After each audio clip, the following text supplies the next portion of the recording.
Salut à tous, c'est Sylvain, on avait pour notre liste et on a déjà parlé du Seigneur des Anneaux sur notre chaîne, ou plus exactement de l'Anneau Unique, le jeu de rôle qui se déroule dans l'univers de Sir Tolkien.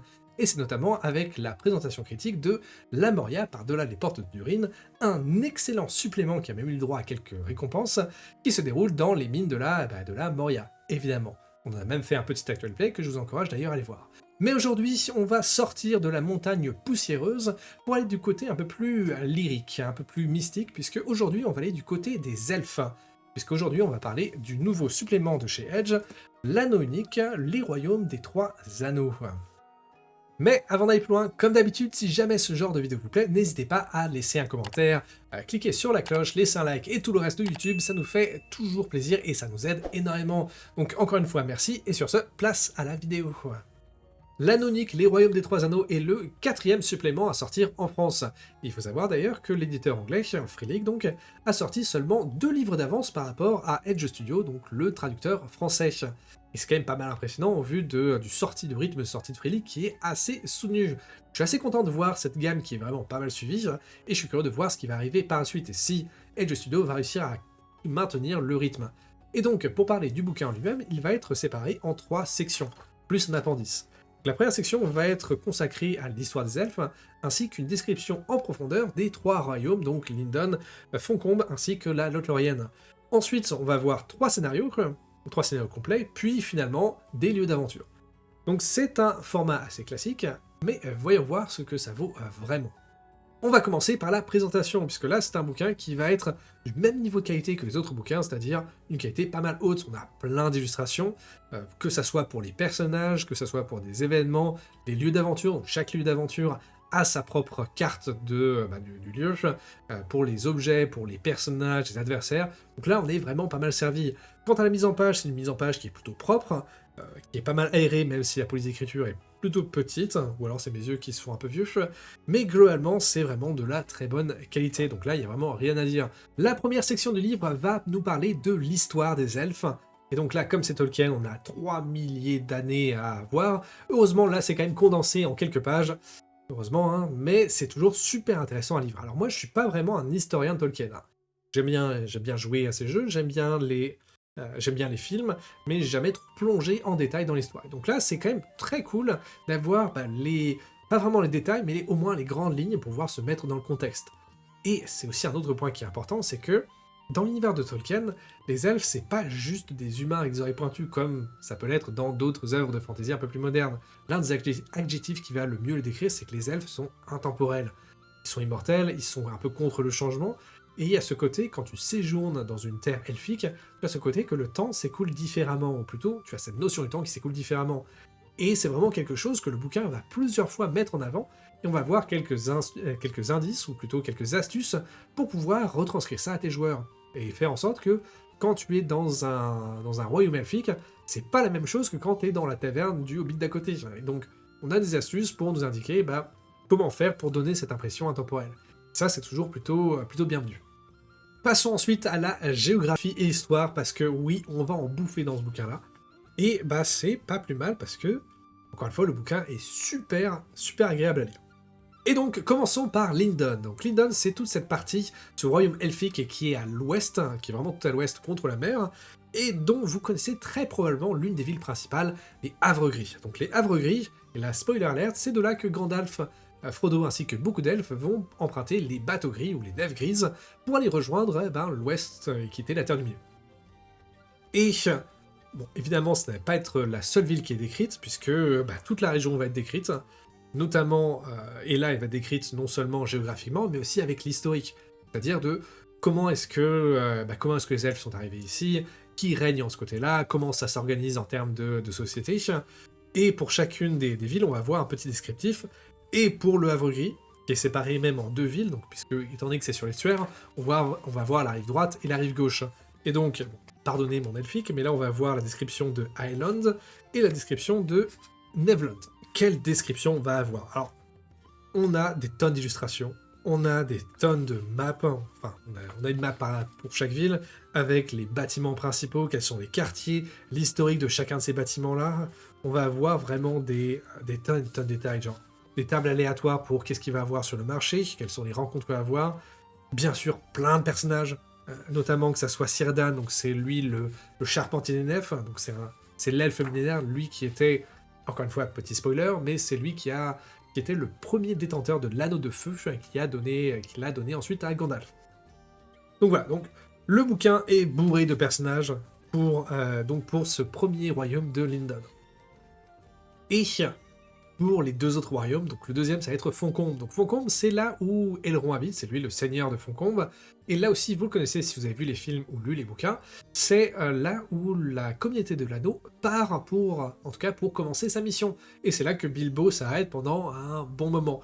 Et là encore, on va voir des illustrations, des cartes, notamment de Foncombe, donc de la vallée entière, mais aussi de la maison d'Elrond, et de plein d'autres trucs, et donc c'est pas mal fourni. Et là encore, plein de personnages, des objets, des historiques aussi, pour expliquer qu'est-ce que c'est Foncombe, comment ça a été créé, qui règne, etc. etc. Et pour la Lothlórien, rebelote, on a encore une historique, pour expliquer quelle est l'histoire de d'où ça vient la Lothlórien, comment est-ce que Galadriel est arrivée, pourquoi elle est là, qu'est-ce qu'elle fait ici, des maps, des personnages, plein de personnages, des tables aléatoires, et plein de contenu. Et c'est là que je vais faire ma première critique un peu négative, c'est que... Alors, autant c'est intéressant à lire. Moi, j'ai beaucoup aimé lire tout ça, c'est c'est pas mal informatif, mais jouer... j'avoue, je sais pas trop si j'ai besoin de savoir ça.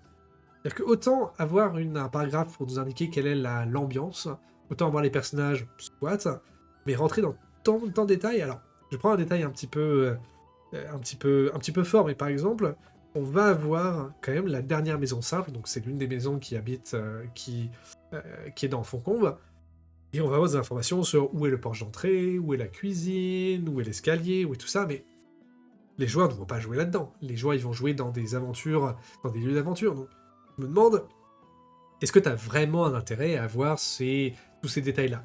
Donc, encore une fois, c'est bien fait, c'est ça qui est vraiment cool, c'est que le bouquin est bien écrit, il est bien illustré, donc c'est un plaisir à lire, mais à jouer, peut-être pas. Et peut-être pour aller un peu plus loin dans la critique, vous allez devoir attendre encore un petit peu, puisque là on va aborder la deuxième section qui va être la section sur les scénarios. On va voir dans ce livre 3 scénarios, et chacun des scénarios va être basé sur l'un des 3 royaumes, évidemment. Et donc, le premier, c'est un scénario qui est intitulé Les périls de la dernière route. Il est concentré sur le royaume de la Lothlórien, ou plutôt même de la route entre la Lothlórien ainsi que le Havre Gris. Et donc, notre antagoniste principal, et là je vais pas trop spoiler, mais notre antagoniste principal, c'est Morlos, le sombre murmure. C'est donc un elfe qui a été maudit en quelque sorte, ressuscité par un nécromancien et qu'il a ensuite gentiment torturé pendant des années et des années pour le tourner à son service. Et donc c'est tout le principe derrière ce scénario-là, c'est que cet elfe devenu esprit va tenter d'empêcher les elfes de partir de la Lothlórien pour arriver au Havre Gris. Et donc, la façon dont les scénarios sont structurés, donc tous les scénarios vont être structurés un peu de la même manière, c'est qu'on va voir pas mal d'historiques sur qui sont les différents personnages, quels sont les enjeux, où est-ce qu'on veut aller avec ça, les descriptions ainsi que les statistiques de chacun des antagonistes, et aussi protagonistes, si jamais il y en a, et quelques indications d'événements.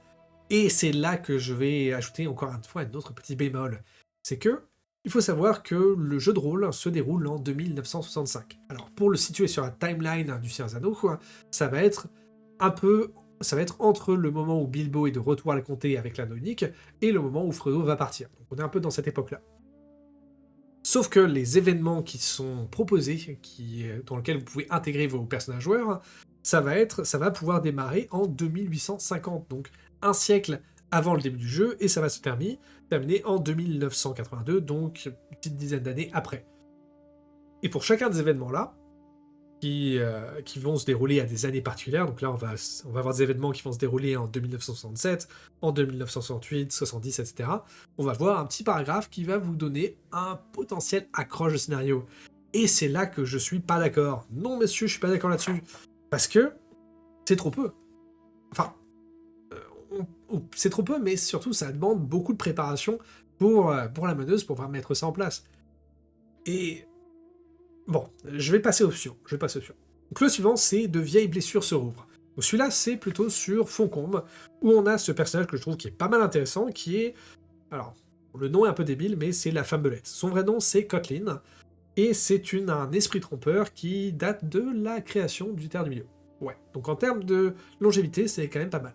C'est une créature qui a été d'abord au service de Morgoth, donc le patron de Sauron, et qui a maintenant une dent contre Foncombe, puisqu'elle a été tuée par les elfes de Foncombe, et du coup, elle a un peu envie de se venger. Et donc, encore une fois, il y a pas mal d'informations de qui elle est, c'est quoi ses motivations, qu'est-ce qu'elle veut faire. On a aussi toute une tas de descriptions, ses statistiques, évidemment, quelques-uns de ses comparses, donc elle est notamment accompagnée de Daegur, l'ombre de la mort. C'est une sorte de vautour géant qui a été créé un peu en contre, un peu en contre des aigles géants. Et donc, on a ces sombres projets. Et là, encore une fois, ils commencent en 1356, donc 2 millénaires avant le début du jeu de rôle, et qui vont se terminer jusqu'en 2974. Donc, un peu plus de 10 ans, encore une fois, après le début du jeu de rôle.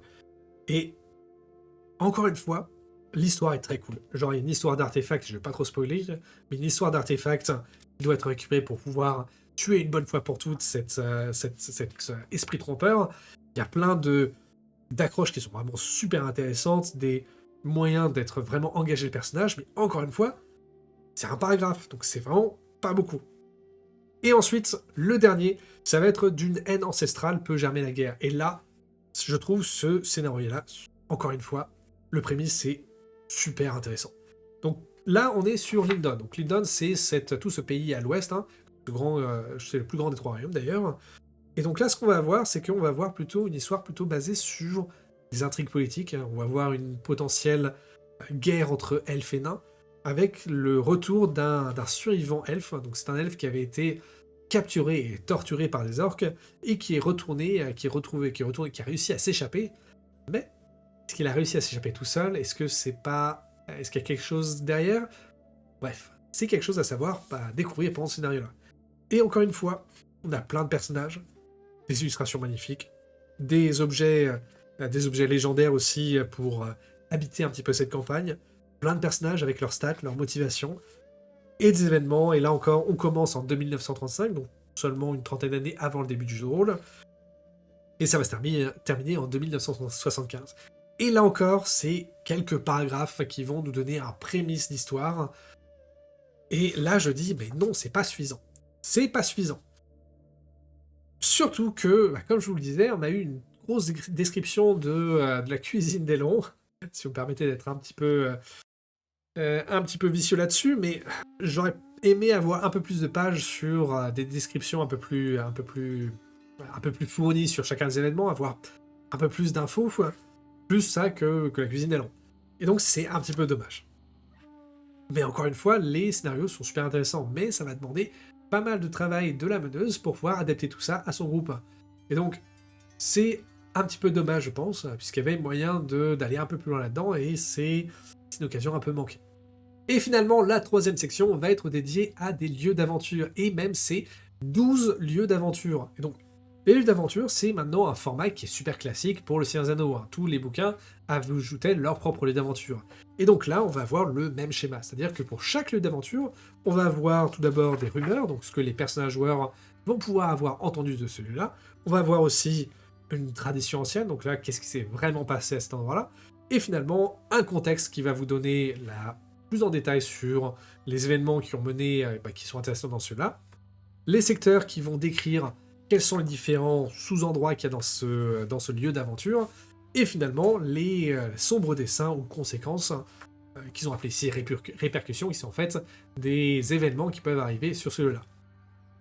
Et évidemment, pour chaque lieu d'aventure, vous avez une ou plusieurs illustrations, parce qu'ils sont comme ça chez Free League, ils font plein d'illustrations, qui vont pouvoir montrer, généralement ça va être des cartes des lieux, avec quelles sont les différentes sections qu'il y a dans ce lieu d'aventure-là, ainsi que des illustrations des personnages, parce que oui aussi, si jamais vous avez des opposants, vous avez leurs stats, vous avez leur motivation de ces opposants-là, et là, autant pour les scénarios, je trouvais ça très léger, mais là, on a vraiment tout ce qu'il faut. Et un autre truc que je trouve qui est super impressionnant, c'est la variété des lieux d'aventure.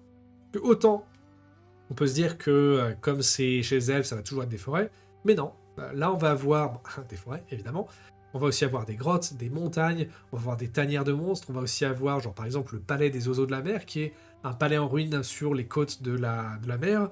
On va avoir un bocage, on va avoir des villes, on va vraiment avoir une grande variété de lieux d'aventure. Et c'est là, je trouve que c'est une véritable réussite de ce bouquin-là. C'est le nombre de possibilités qu'il y a dans ce bouquin-là. Et là, je suis soufflé. Autant pour les scénarios, j'étais un petit peu mitigé, mais là, c'est vraiment un très bon boulot.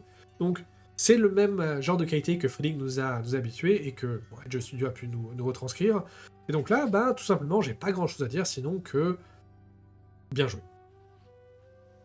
Et pour terminer ce bouquin-là, on va avoir le droit à quelques appendices. Donc les appendices, généralement, c'est un moyen d'avoir soit des nouvelles mécaniques ou alors des nouveaux archétypes. Et donc là, on va voir notamment des archétypes pour les elfes de la Lorienne ou alors les elfes de Foncombe, chacun avec leurs attributs de base, leurs spécificités de peuple, ainsi que des nouvelles vertus. Et en plus de ça, on va avoir, comme autant dans la Moria on avait un mode solo spécial pour l'exploration de la Moria, ici on va avoir aussi un mode solo, où vous allez pouvoir jouer un seigneur elfe. Et pour rappel, dans le monde de Tolkien, les seigneurs elfes ce sont des badass, puisque notamment, rappelez-vous que dans l'histoire du Seigneur des Anneaux, Glorfindel, c'est un seigneur elfe qui a notamment fait et remporté un duel contre un Balrog. Voilà. Donc, pour refléter un petit peu ça, en tant que seigneur elfe, quand vous commencez votre personnage, déjà, vous commencez avec 3 en valeur et 3 en sagesse. Donc, par rapport aux mécaniques, c'est, en quelque sorte, ça va donner plus ou moins votre niveau. En tout cas, ça va donner un certain niveau de puissance. Et donc là, vous êtes à 3 sur 5. Déjà. Vous allez aussi commencer avec des armes ou des armures magiques. Et aussi, quand vous prenez des dégâts, si ce sont des dégâts qui sont ordinaires, donc pas magiques, vous allez en prendre que la moitié. Et même si jamais vous devez mourir, vous avez là aussi une règle spéciale qui vous rend beaucoup plus compliqué à mourir. Et donc, on est clairement sur là un gameplay qui va être beaucoup plus épique, ce qui va coller avec le lore de Tolkien. Et donc, c'est quelque chose que je pense qui peut être assez intéressant à jouer si jamais tu veux être plus en mode soit epicness, ou alors plus en mode un peu plus tranquille, et pas craindre de mourir, se faire prendre un coup de flèche dans le dos, quoi. Et donc, c'est par ça qu'on va terminer ce bouquin-là, de l'Anneau unique, le royaume des 3 anneaux. L'Anneau unique, les royaumes des 3 anneaux, qu'est-ce que j'en ai pensé? Alors, il faut savoir déjà que la barre a été mise pas mal haute par la Moria, parce que la Moria était vraiment de très bonne qualité, donc c'est assez dur de suivre par rapport à ça. Donc je vais quand même essayer de rester le plus objectif possible. On va écarter l'évident, c'est que niveau présentation, ce bouquin-là est excellent. Que ça soit la mise en page, que ça soit la direction artistique en général, les illustrations, la quantité d'illustrations, et globalement, la présentation est nickel. Donc là, il n'y a vraiment rien à redire. Par contre, ça va être au niveau du contenu que là, je vais être pas mal plus partagé.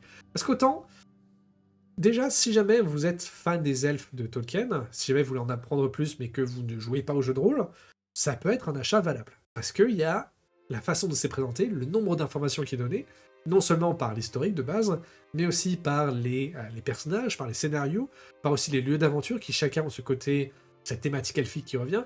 Donc là, ça peut aussi être un achat valable si jamais le Seigneur des Anneaux, ça vous intéresse en général. Donc, le contenu même, la façon dont c'est écrit, là encore, on a ce côté un petit peu, cette ambiance, cette atmosphère elfique qui ressort dans pas mal de ce qui est écrit. Et donc ça aussi, là encore, c'est un très bon point. Mais, autant ce bouquin-là, c'est un très bon livre à lire, et c'est pas tant que ça un bon livre à jouer. Alors, je m'explique, et j'ai encore retourné sur ces scénarios-là, c'est que ces scénarios-là sont trop courts. Et autant je suis d'accord que la meneuse ou le meneur doit forcément, quand tu lis un scénario, tu dois forcément t'approprier pour le jouer à ta sauce, mais il y a des limites. Et là, il n'y a vraiment pas suffisamment. Et c'est vraiment dommage, parce que comme je le disais, les scénarios en eux-mêmes sont super intéressants, mais il manquerait encore quelques pages pour aller un peu plus loin pour décrire peut-être des événements clés un peu plus précis, pour avoir un peu plus d'antagonistes, pour avoir plus de direction, parce que là, c'est vraiment lâché en mode il y a ce truc-là qui se passe en 2977, have fun with it. Donc c'est un petit peu dommage. Donc, je trouve que c'est une occasion un peu ratée, en tout cas de ce côté-là, où on aurait pu aller un peu plus loin, mais on s'est arrêté là, et c'est dommage, vraiment, vraiment dommage. Et ça va être plutôt un peu ma conclusion pour ce bouquin-là, c'est que si jamais vous n'êtes pas fan des elfes, de Tolkien, si jamais vous n'êtes pas fan du Seigneur des Anneaux, eh bien autant pour la Moria, je pourrais dire que le contenu pourrait être facilement adapté, il y avait suffisamment de contenu pour l'adapter à un peu n'importe quel type d'univers de fantasy, même pas forcément le Seigneur des Anneaux, mais autant là, c'est beaucoup plus restrictif dans son application. Et ça va être un petit peu dommage. Donc, en conclusion, l'Anonique, les royaumes des trois anneaux, c'est un bouquin qui est, si jamais vous êtes fan des elfes de Tolkien, go, sinon, vous pouvez probablement passer votre chemin. Et donc voilà. Sur ce, je vais arrêter cette vidéo ici, donc j'espère que ça vous a plu, n'hésitez pas comme d'habitude à nous laisser des commentaires, des likes, vous abonner et tout le reste. Et sur ce, je vous souhaite à tous de très bonnes soirées et surtout de bons jeux. Salut tout le monde!